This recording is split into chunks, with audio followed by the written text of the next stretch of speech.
Wir sind in Oberbayern. Oberbayern ist der südlichste Teil Deutschlands. Hier steigen die Alpen steil aus dem Hügelland. Am Fuße der Alpen liegen viele hübsche Dörfer und stattliche Ortschaften. Diese Ortschaft ist der berühmte Passionsspielort Oberammergau.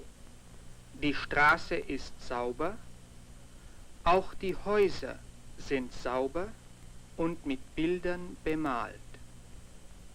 Im Hintergrund der Straße steht eine hübsche kleine Kirche. Die Oberbayern sind meistens Bauern. Die Kühe der Bauern werden auf die Weide getrieben. Die Weiden auf den Bergen heißen Almen.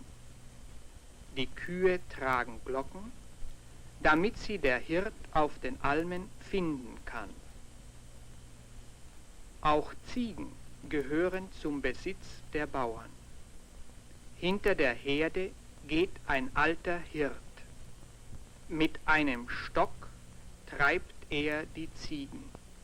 In Oberammergau gibt es schöne Wirtshäuser für die Bauern und für fremde Besucher.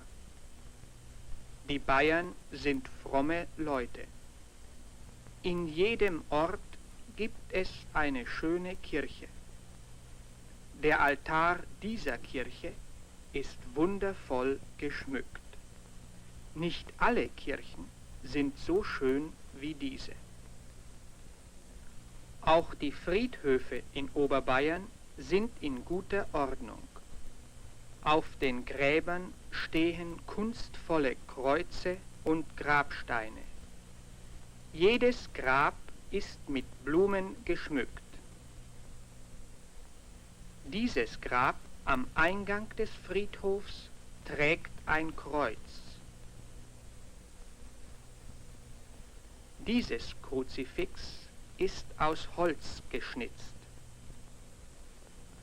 Auf dem Grabstein stehen die Daten für Geburt und Tod der begrabenen Menschen. Hier sehen wir Männer bei der Arbeit. Der Holzschnitzer mit dem Bart schnitzt ein kleines Kruzifix. Viele Oberammergauer sind Holzschnitzer. Mit einem scharfen Messer schneidet der Künstler in das Holz. Zu so einer Arbeit gehört viel Geschick. Hier sind einige andere Kunstwerke ausgestellt. In der Mitte steht eine große Statue der Jungfrau Maria mit dem Jesuskind. Solch eine Statue heißt auch Madonna. In Oberammergau ist das berühmte Passionsspielhaus. Hier spielen die Oberammergauer die Geschichte vom Leiden unseres Herrn. Dieser bärtige Mann wird in diesem Jahr unseren Herrn Jesus Christus darstellen. Er ist ein Holzschnitzer. Alle Passionsspieler sind einfache Einwohner Oberammergaus. Aus dem Laden kommt eine junge Frau. Sie wird die Jungfrau Maria darstellen. Sie erzählt, 1634 wütete die Pest in Bayern. Damals gelobten die Oberammergauer, wenn uns die Pest verschont, werden wir oft ein Passionsspiel aufführen. Oberammergau ist nun aber nicht der einzige Ort in Oberbayern, in dem viele Einwohner Künstler sind. Ein anderes Dorf, Mittenwald, ist wegen seiner Geigenmacher berühmt. Ein alter Meister sitzt in der Werkstatt und arbeitet an einer Geige. Er prüft sie genau und feilt sie sorgfältig. In den bayerischen Alpen liegen viele Seen. Dies ist der Riesersee. Die Berge im Hintergrund sind die Zugspitzgruppe. Im Tal liegt Garmisch-Partenkirchen. Dahinter liegt die Zugspitzgruppe. Die Zugspitze ist Deutschlands höchster Berg. Sie ist 2964 Meter hoch. Auch in Garmisch sind die Häuser bunt bemalt. Hier geht ein bayerisches Ehepaar. Sie gehen zu einem Volksfest. Zu einem Volksfest gehört auch ein Festzug. Diese Gruppe zeigt eine Bärenjagd bei den alten Germanen. Dahinter kommen ein paar Reiter auf schönen Pferden. Eine Musikkapelle spielt.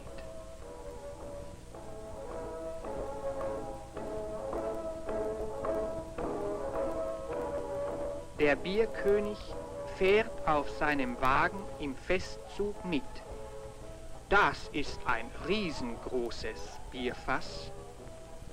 Dieser Wagen stellt ein Floß dar, auf dem Holz zur Donau gebracht wird. Kleine Kinder gehen im Festzug mit.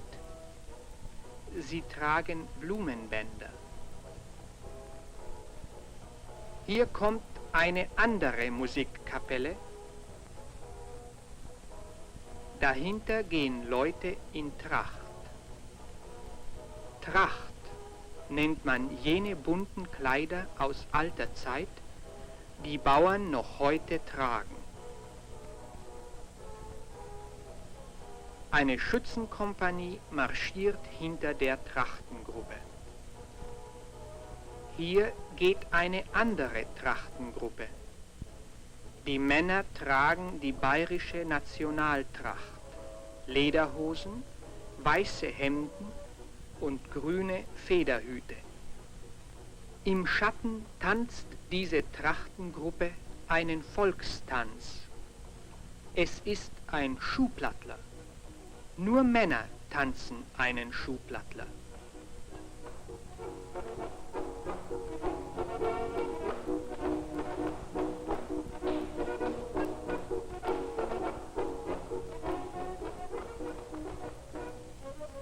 Die Trachtengruppe tanzt einen anderen Volkstanz. Hier tanzen Burschen und Mädchen zusammen.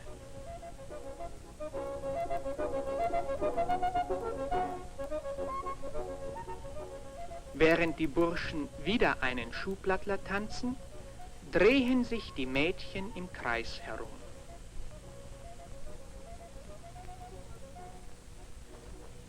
Während die jungen Leute tanzen, sitzen die Älteren im Gasthausgarten und hören der Volksmusik zu.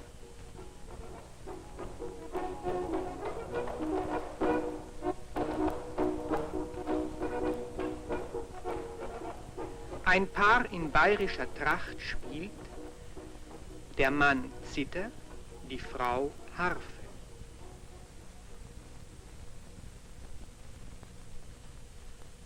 Oberbayern ist ein schönes Land.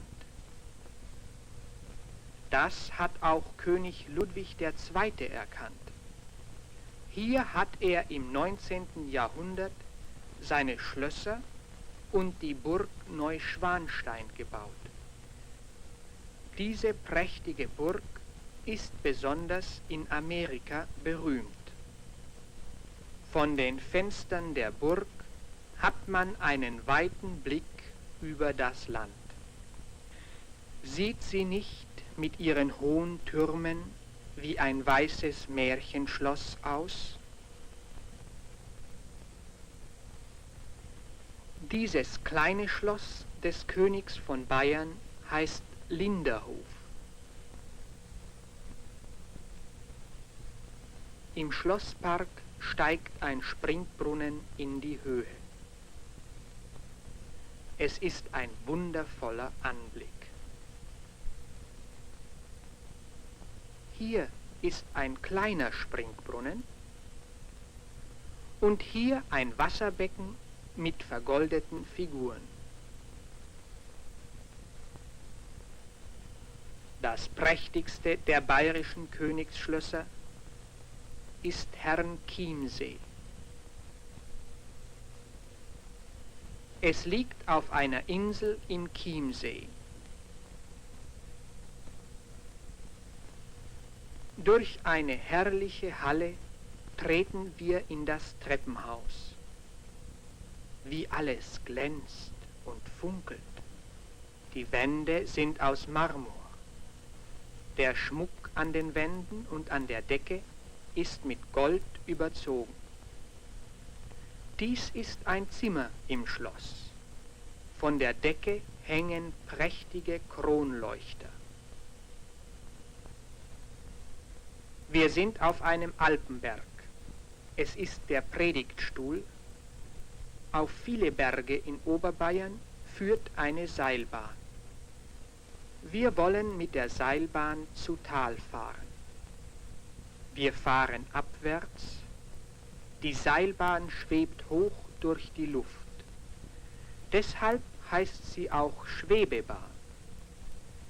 Wir nähern uns wieder einem großen Stützpfeiler. An diesen Stützpfeilern hängen die Seile. Auf dem anderen Seil fährt eine Gondel bergauf.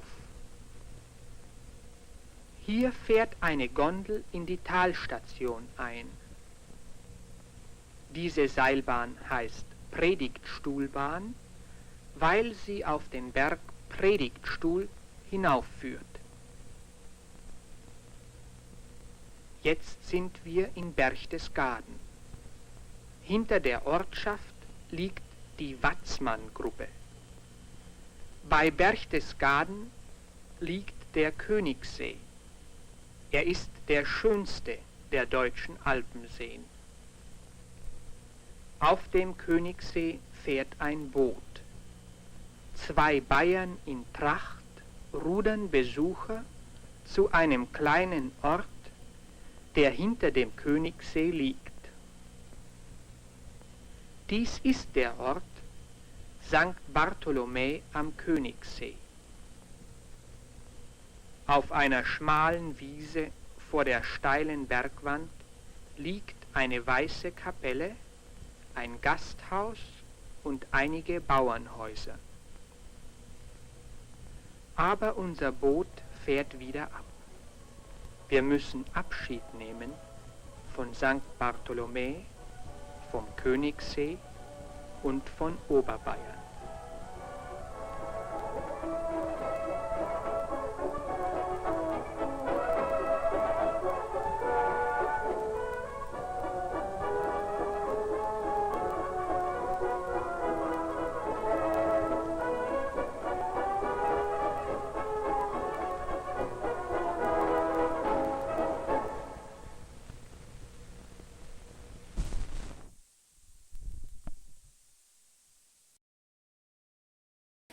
Hello everybody, I'm Skip Elsheimer and welcome to the AV Geeks Lunchtime Streaming Show. Hope everybody had a good weekend. It was very rainy here in North Carolina, but I still got to hang out with my dad. So happy belated Father's Day to all the dads out there who are watching. I'm not a dad, but I'm a professional aunt and uncle to many nieces, nephews, and friends of kids. So my wife and I are professional aunts and uncles.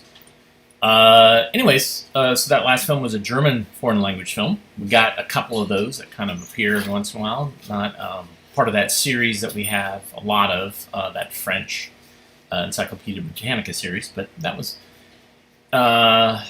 International Film Bureau, and wasn't as interesting. I think the dialogue in those French training films are more interesting, and they talk about more things instead of just having some narrator go blah blah blah blah blah blah blah. So there you go. This is a clip title, but it's a fascinating film nonetheless. It's Brain and Behavior. Enjoy. Called because this area is connected with the eye. Just in front of this is a parietal area, connected with many different parts of the body. Still further forward is the central sector,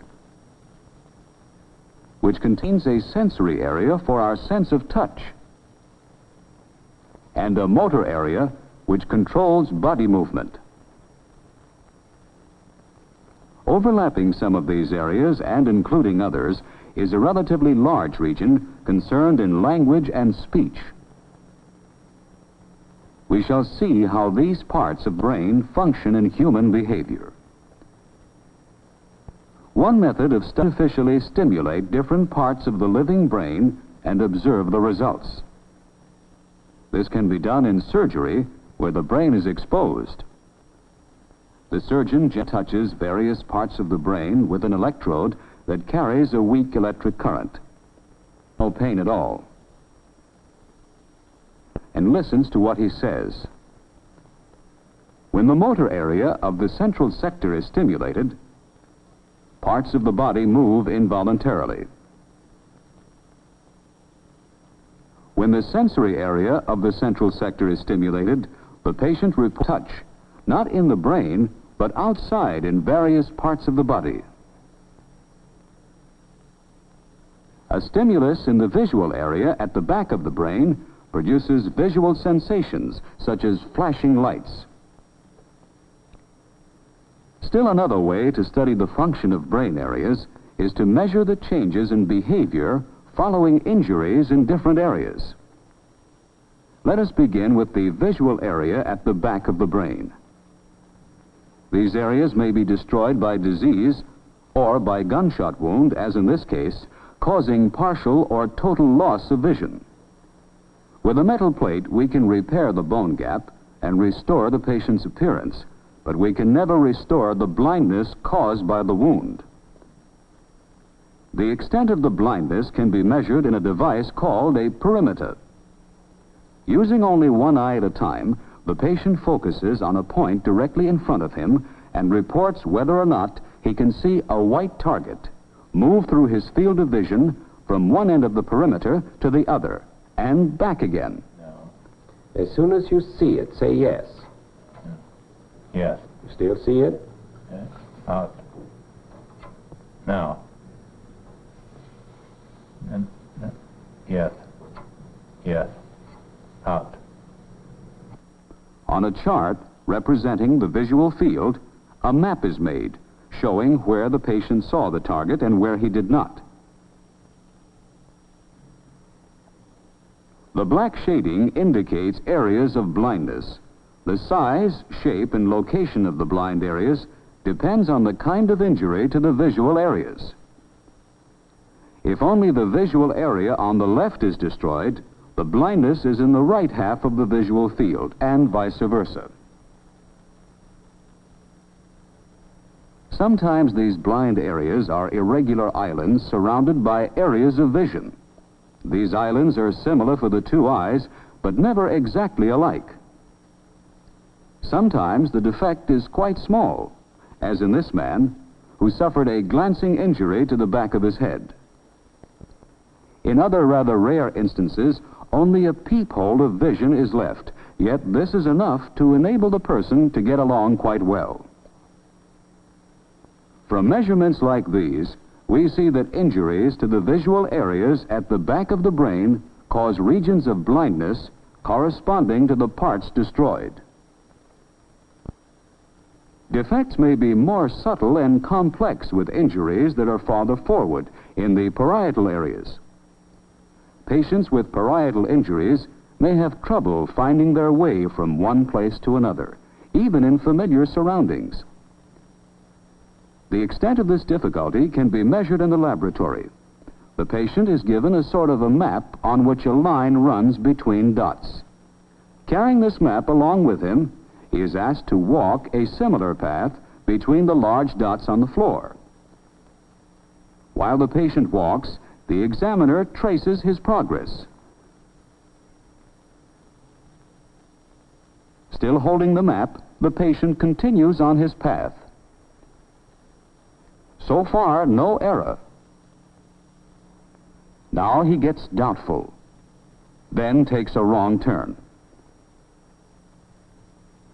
He is scored for an error. Another way of doing this same kind of test is to give the patient a raised map inside a covered box and ask him to trace it with his fingers while he walks around the floor. Again, the person with the parietal injury does worse than others in this test. Farther forward is a central sector. The back part of this sector, the sensory area, has to do with the sense of touch. If this area, the patient loses some sensation in corresponding parts of the body. We can measure such a loss with a variety of tests. In one test, a series of nylon bristles, each of different thickness, is touched to the palm of the patient's hand, first going from the thinnest to the thickest bristle, then back again to the thinnest. The patient says touch whenever he can feel the bristle and says nothing when he cannot. Touch. Right? Touch. Good. The patient with injuries in the central sensory areas of the brain cannot feel the thinner bristles which other people can feel. In another test, we measure the smallest gap between two compass points that the patient can recognize as 2 points rather than 1. When they are close together, he feels only 1 and says 1. 1. 1. But when they are farther apart, he can feel both points and says 2. 2. 2. Patients with injuries in the central sensory areas may show a loss of touch sensitivity in all these tests. They also have trouble distinguishing solid forms. Such a patient with injuries in the central sensory areas is asked, without seeing it, to feel a wooden sphere, and then to find the same sphere in a row of many different forms.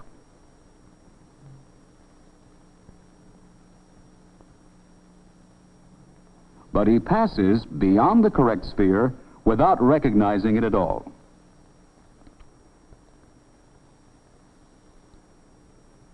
Patients with injuries in the central sensory areas may also have difficulty distinguishing between varying grades of roughness, such as these different samples of sandpaper. This patient first touched a roughness of grade 10 in the front row. To match it with the roughness of one of the other sandpapers in this row, he equated it with grade 15, a large error. We can use the results of such a roughness test on a number of patients to illustrate how an area of the brain can be associated with a specific aspect of behavior. First, the injured brain areas of each of 43 patients who took this roughness test were plotted from their X-rays. 4 of these 43 people had trouble gauging roughness. Here is the plotting of their injured brain areas, 4 in all. The remaining 39 had no trouble gauging roughness. On this chart, we plotted the areas of their brain injuries, 39 in all. Now, let's subtract the injured areas plotted for the 39 who had no trouble gauging roughness from the injured areas plotted for the 4 who did have trouble. The remaining brain area is rather small. Any injury in this area would be most directly related to trouble on the roughness test. With more extensive injury to the central sensory areas, patients may be unable to recognize by touch everyday objects, such as a pair of scissors. Any idea about what it's made of? What particular kind of material? Unless it could be rubber. It's the only thing I think of. It could be rubber. Yeah. Well, put it into better hand again and try and see. What might it Oh, be? no, it's What is it? Take your time. scissors. Pair of scissors. Pair of scissors. Okay. Always with that hand you can do it without trouble. With the other one you can't, huh? That is right. In the central sector, in front of the sensory areas, are the motor areas of the brain. The left motor area controls movements of the right side of the body. The right motor area controls movements of the left side. Touching an electrode to a certain part of the motor area during surgery makes the patient's hand or thumb move involuntarily. If the same area is destroyed, the hand will be paralyzed. If the injured area is relatively large, the hand may be clenched and resist being opened. Once opened, it closes again. To detect a relatively slight injury to the motor area of the brain, we use special tests like this tapping board, which measures a patient's rhythm and control of finger movement. But when the injury is as large as the metal plate in this X-ray indicates, the paralysis is obvious. Because the injury was on the left, the right side is paralyzed. We are indebted to this patient for his help in allowing us to photograph and study this type of injury. Notice that he walks by swinging his right leg stiffly from the hip. The right arm is bent and half raised, the hand clenched.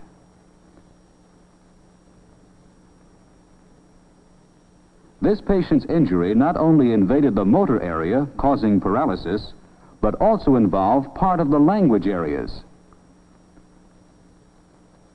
These areas are quite large and cover much of the left side of the brain. They are rarely found on the right side. Disturbances in language are complex and often baffling. Patients may not be able to say or to understand words, even though they're able to show us in other ways quite intelligent. This patient is going to listen to a recording of his own head then. How is the weather out there? Mom, my house is nearly every night. Right. Hip. No. Too fast. Too fast. All right. I try and do it more slowly. Don't think that I'm sick. I'm sick. Right. Fine. You see, I haven't got the time. Okay. I see. No. You see, I have no time. Uh-huh. You come back from night problem. You see. What's the trouble, Joe? Well, look, let's try it. You come back from night problem. You see. You. What? Come back. Come back from night problem. Oh, no. Try and do that better. Night problem. Light problem. No, it's not a light problem. It's Light. L. No, N. Right. Now say it. Light. No. No. Try it. Take your time. Take your time. Wait a minute. Why do you move your lips before you say it? Does that help?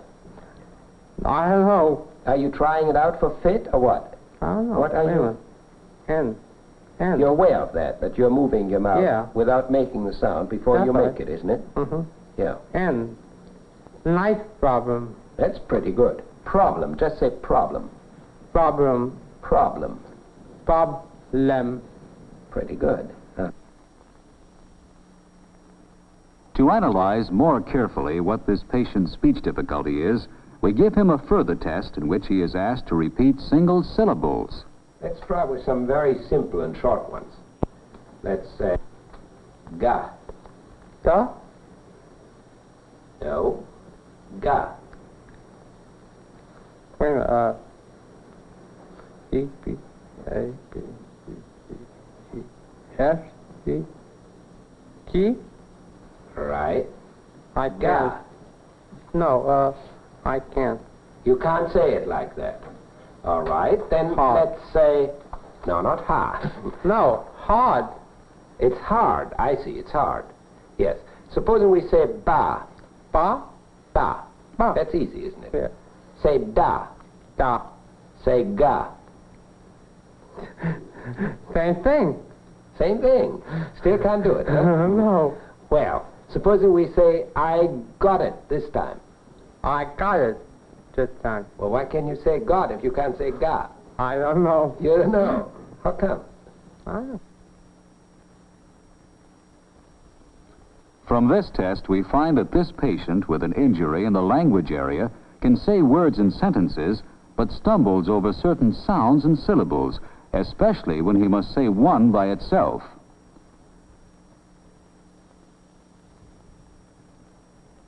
We have described some specific functions for different parts of the brain, which involve sensation, movement, and speech. But there are more general functions that can be distributed independently of sensation, movement, and speech. Consider, for example, the language areas, which you remember are usually on the left side of the brain. Areas are also involved in mental processes that do not involve speech. Patients with injuries in the language areas cannot easily figure out the following test. In this test, the patient is required to guess the system of a game with these drawings. When the stripes are vertical, he is supposed to point to the circle, and to point to the triangle when the stripes are horizontal. As he guesses each one, the examiner indicates whether he is right or wrong. Patients with injuries in the so-called language areas are slow to discover the system, though it does not involve language.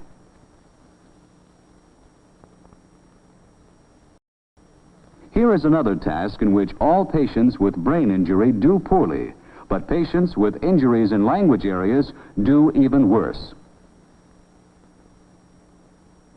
In this task, the patient is supposed to trace the figure at the top of the sheet as it appears hidden in each of the more complex figures below. Difficulty in this task shows up in any patient who has a sizable injury anywhere in the brain. The difficulty does not indicate loss of overall intellectual capacity. It is a subtle but characteristic defect encountered after almost any brain injury. Now let us sum up what we've learned about the function of the brain and behavior. Injury in the visual areas in the back of the brain produces regions of blindness, like the one in this visual field chart. Large parietal injuries can cause trouble with finding one's way about. When the injury is in the sensory areas of the central sector, sensation of touch suffers. With damage to the motor areas of the central sector, there is trouble with movement. And when the injured area is large, a paralysis develops on the side of the body opposite the side of injury. A large area, usually on the left side in right-handed people, is involved in speech. We are still far from knowing the nature of the trouble in every case, and this is a problem for future research. Another task for research is to discover whether there are specific effects of injuries to the frontal areas, those in front of all the areas we have discussed. Fascinating film. You know, and not to make light of the people that sustain brain injuries, but it really is kind of interesting to see what different parts of the brain do, and then how they were measuring those things back in the 40s and 50s, and probably up till recently. You know, as far as trying to determine the range of what they can see, the range of the different aspects of what they can do. The whole thing about the sandpaper grit is is fascinating to me. It's like such a specific thing. Yeah, it's time to watch something on our telecine over here. This is our film transfer machine, and have a Coronet film, Rules at School. I need to change the title of this, but let's go ahead and watch it.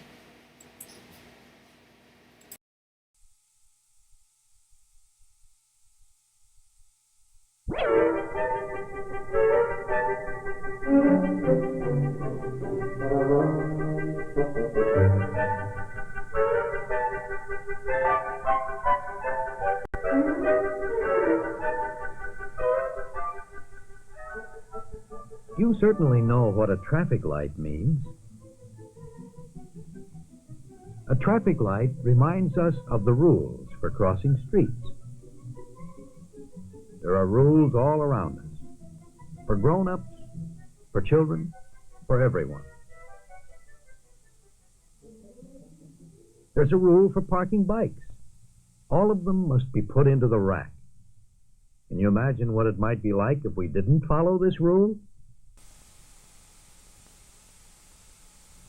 This is what might happen. Our bikes would be damaged. So let's back up and do it again the right way. That's much better. Following the rule makes sense.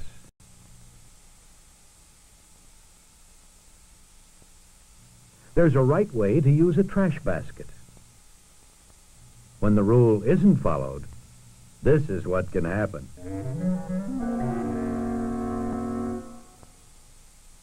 So let's clean up quickly and use the trash basket the right way. The right way. There are right ways to play games, too. One batter at a time is the rule. What happens if we forget the rule? This won't work. Let's try again. That's better.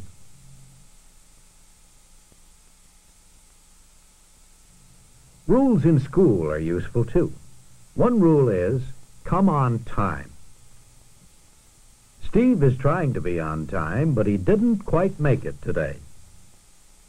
That can happen. But we can see why there's a rule about being on time. Even though Steve tries not to disturb anyone, he still interrupts the class's work. Being late isn't fair to others. It's not fair to ourselves either. If we're late, we may miss something. Being on time is a rule that helps our class and helps us. We have rules for putting things where they belong and for taking care of school property. Because things were put away carefully when the class finished working last time, everyone can get the supplies easily.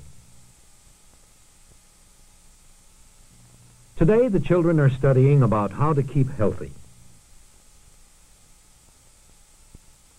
The boys and girls are working quietly. That's another rule we follow in class. Work quietly.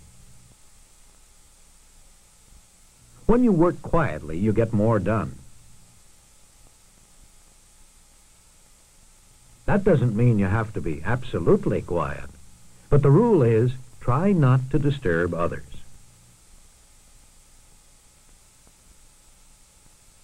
When we leave the classroom, we keep to the right in the hall. That's one of our safety rules in the building. On the playground, we also have safety rules that are important. Things like this don't belong on a playground. Someone must have broken a rule. In games, the rules help us play fair and have fun.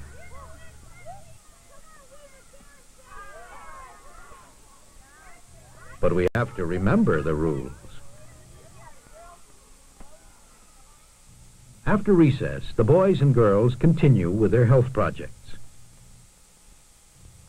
The children have made some interesting posters.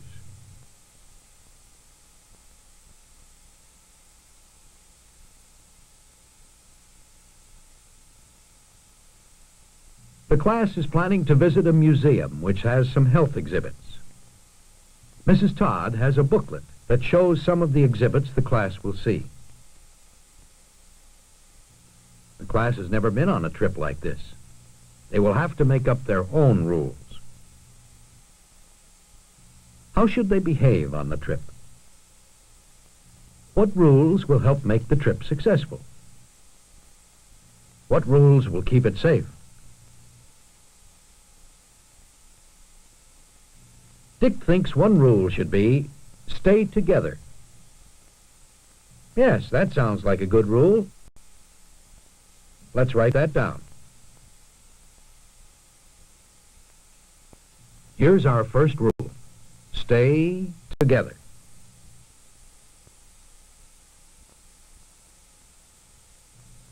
Who has another rule to suggest? We should be courteous and not run or shout.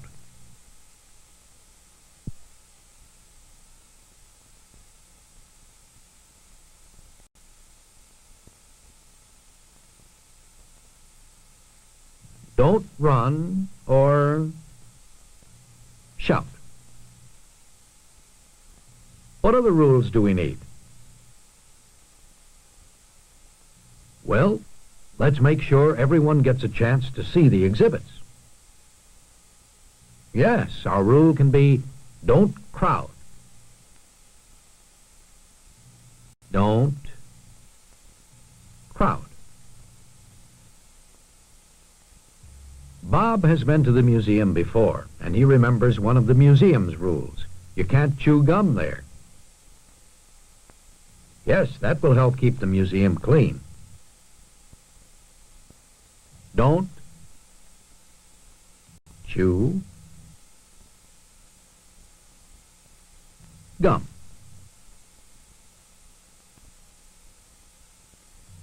We have 4 new rules for our visit. Here's the museum. The class is arriving. They can hardly wait to get inside.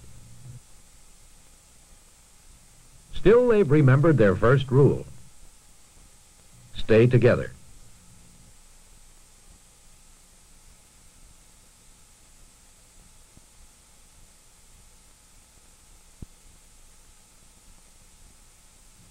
One of the first exhibits they see is about the care of teeth.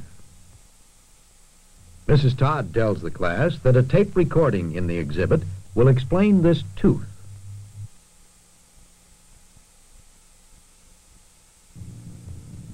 This giant tooth is a model of the 6-year molar, the first of your 32 permanent teeth. Every tooth has a crown visible in the mouth, a root anchored in the jawbone, and a neck joining the root and the crown together. The crown is covered with enamel. There are other exhibits, too. Sometimes the children like an exhibit so much that they forget and start to crowd. But then they remember their rule about crowding. There, that's better. The rules they made are helping everyone enjoy the exhibits. What about the rule, stay together? They're following that quite well.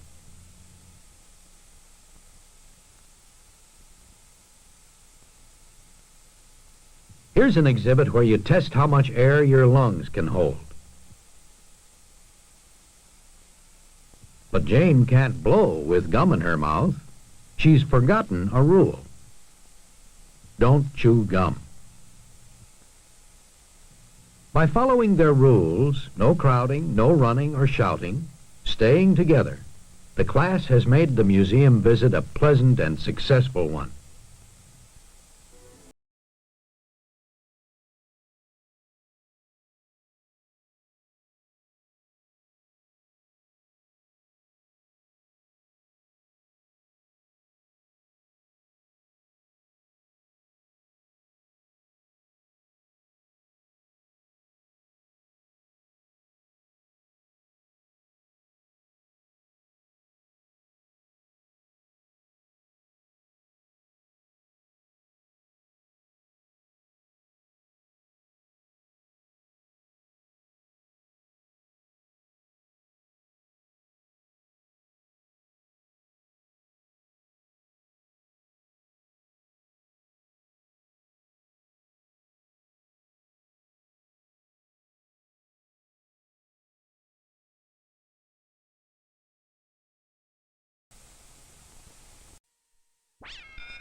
Do you know it's 2 o'clock?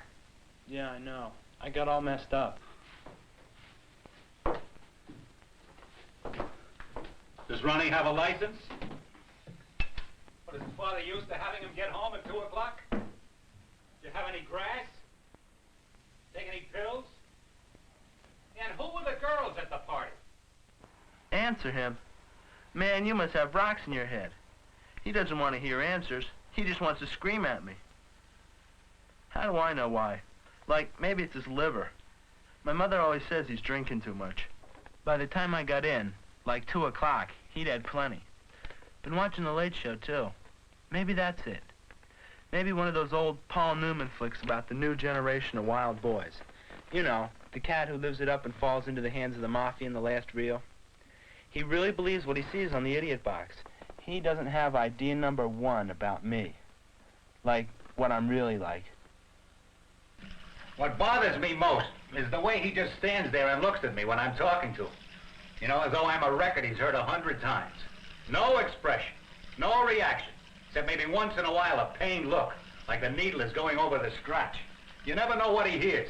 He hears everything. Or what's penetrating that thick skull of his. He's not stupid. Oh, that story he made up last night was a masterpiece. Huh. It sounded like it came straight out of a comic book. He claims he started to come home at 11:30, but his friend Ronnie wanted to stay a few minutes longer. Well, at 12:30, when he finally decided to come home alone, he'd missed the bus. And of course, he had no money for a taxi. After all, he only gets $10 a week allowance. Do you know for $10 when I was his age?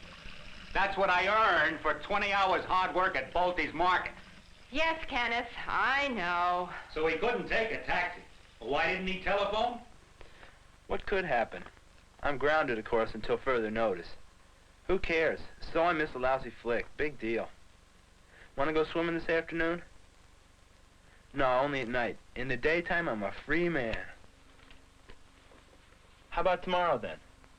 Okay, meet at the Johnsons at 10. It's better for me tomorrow, too. I better stick around today so he can hate me. Then, of course, Ronnie had to drop his girlfriend off, and that seems to have taken an hour. Of course, Ken doesn't know exactly, because he says he waited in the car and fell asleep. You know, if I ever heard a cock and bull story... Maybe it's the truth. Yeah, maybe I'm the President of the United States. And after all, there's only one phone in the whole town. And he couldn't borrow the taxi money from one of 10 friends, because he couldn't have used his bike in the first place. He says only little kids use bikes at night. So, of course, he had to go home with Ronnie, because Ronnie's 16 and he can drive. Of course, Ronnie can't get out of the 10th grade by the time he's 16. You know, why, of all the kids in the school, he has to pick the dirtiest, with the longest hair, and the most disreputable clothes? I'll never know. And can you imagine the girls who were at that party, whose parents let them stroll in at 2 o'clock? Who else is he going to yell at? Pick up the books, turn down the record player, mow the lawn, get a haircut. Don't talk to me in that tone. Children don't have a sense of time. Yeah. Well, that's why I gave him a watch for Christmas. It's in his dresser, he says. Broken, of course, like everything else I spend money on. You know, when I gave it to him, he promised he would be in by midnight. You know, there would be no more excuses. I just can't trust him. I just can't trust him. He makes promises and doesn't keep them. He was going to build a family room for me to entertain my friends in. We were going to spend the summer making a trip out to the West. Although I must admit, I'm glad he blew that one. Imagine being with him 24 hours a day. It's like he's always mad at me. He's always mad at me, you know, like I owe him something and I'm not delivering. And if he'd only smile at me or say something civil, the only line he seems to know is, Dad, can I have a little money? He gives me nothing but trouble. He gives me nothing but trouble. I just don't dig him. I just don't understand him.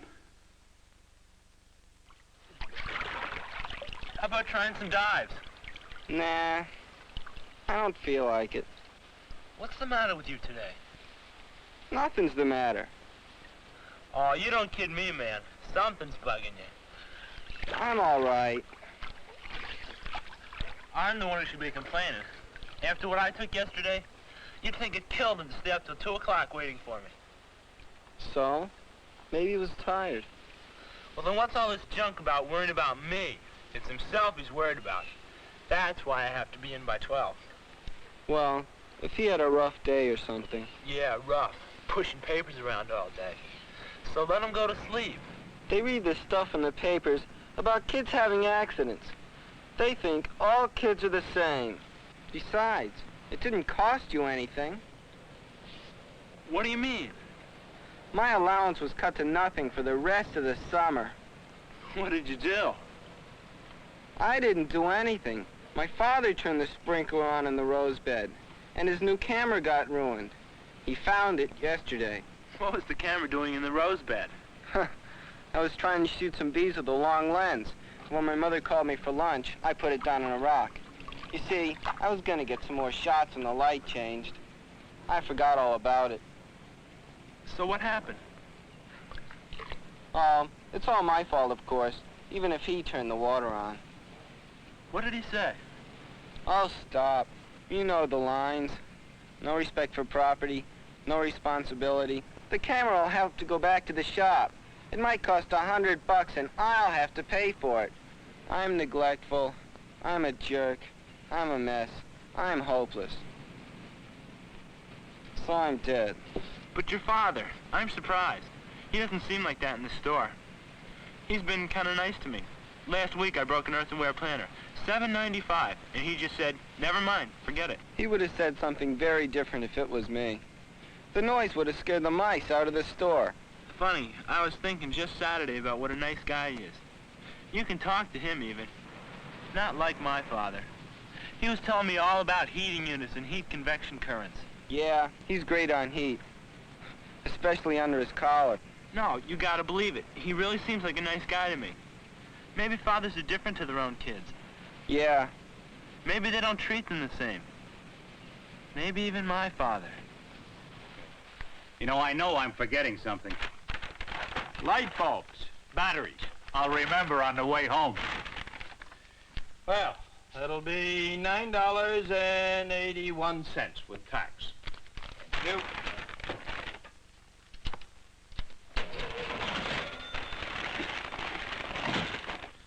Hey, I meant to ask you, how's Ken doing? Is he giving you much trouble? Trouble? Not at all. That's a fine boy you've got.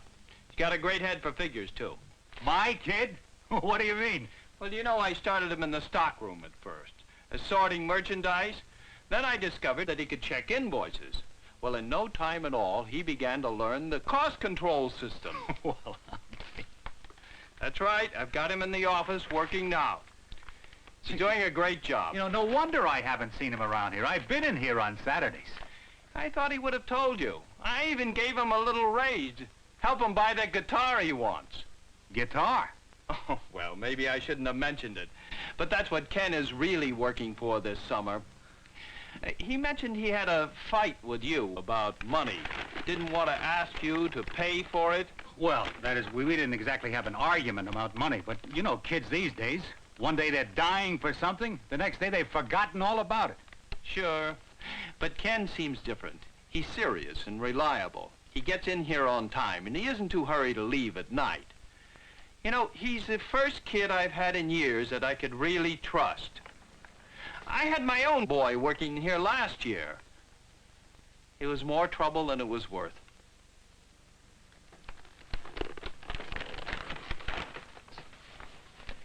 Absolutely amazing. Carson down at the hardware store was telling me about Ken. Says he's got a good head for figures. Says he's the best kid he ever had working for him. I could hardly believe my ears. Ma, call a doctor. Get an ambulance. What's the matter? Are you hurt? No, it's Ronnie. I think he's cut his finger off. Well, where is he? Hurry, Ma. He's bleeding terrible. You better call Dr. Raines. Oh, boy.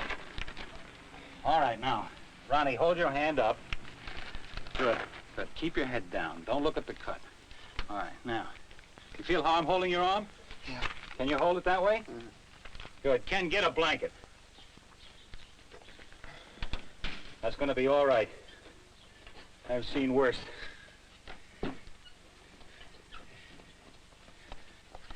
Okay, Ken, put the blanket around him. Feel like I'm back in the medical corps. All right, now turn around, Ronnie. All right, now keep the hand up. Keep the hand up. All right, how do you feel?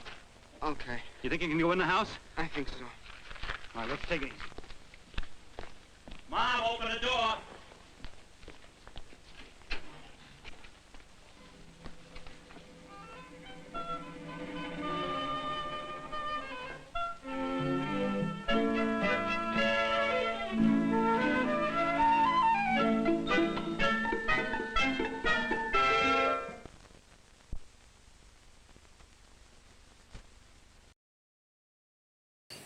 Another great